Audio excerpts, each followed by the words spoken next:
मेरे सभी छोटे बड़े श्रोता मित्रों को मेरा प्रेम भरा नमस्कार एवं सादर स्वागत व अभिनंदन चैनल पिटारा कहानियों का में। दोस्तों, इस चैनल के माध्यम से मैं आपको सुनाती हूँ उपनिषदों की कथाएं, जिनकी रचना वेदों की व्याख्या के रूप में हुई।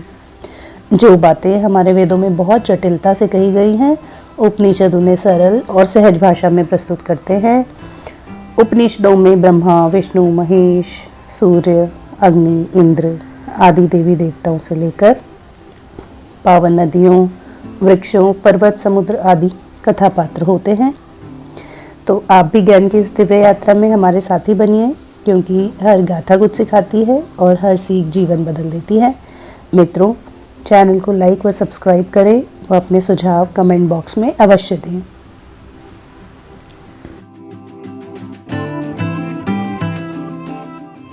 दोस्तों, एक बार की बात है, सृष्टि की रचना करते समय ब्रह्मा जी को अनुभव हुआ कि विद्या, वैभवता और भय के बिना सृष्टि सौंदर्य विहीन होती है।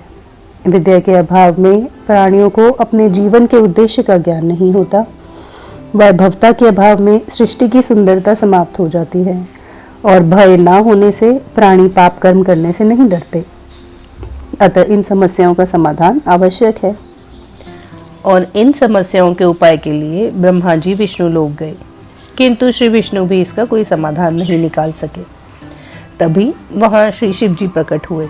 उन्होंने ब्रह्मा जी और विष्णु जी को संबोधित करते हुए कहा, हे विष्णु, हे ब्रह्मा, इस समस्या का समाधान ना आप कर सकते हैं और ना मैं। केवल माता भगवती इसका उपयुक्त उपाय बता सकती हैं। इसलिए हमें माता भगवती की शरण में चलना चाहिए और उनसे प्रार्थना करनी चाहिए।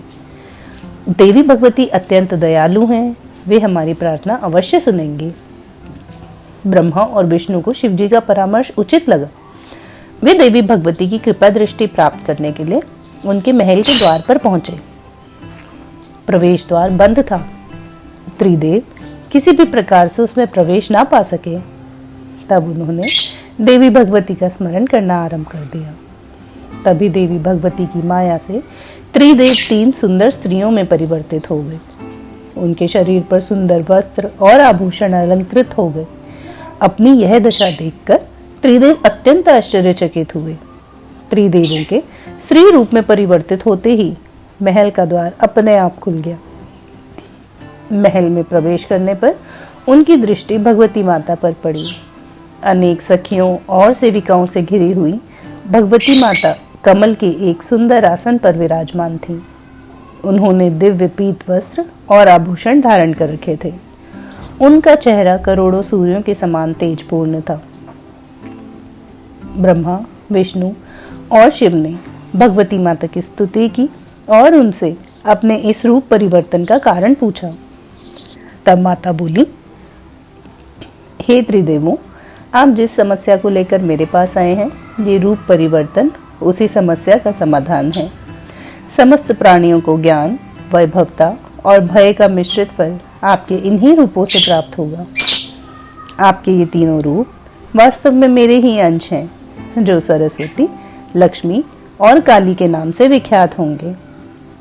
सरस्वती ब्रह्मा जी की सहचरी बनकर प्राणियों में ज्ञान की ज्योति जलाएंगी। लक्ष्मी श्री विष्णु का वरण करके सत प्राणियों को वैभवता प्रदान करेंगी और श्री काली श्री शिव जी की अर्धांगिनी बनकर दुष्ट कर्मों और पापों के प्रति प्राणियों में भय उत्पन्न करेंगी। तत्पश्चात त्रिदेव अपने वास्तविक रूप में आ गए। उनके समक्ष माता भगवती के शक्ति अंश से बनी 3 देवियां सरस्वती, लक्ष्मी और काली प्रकट हो गई। देवी भगवती की आज्ञा से तीनों देवियों ने त्रिदेवों का वरण किया और उनके साथ सृष्टि रचना का कार्य करने लगी।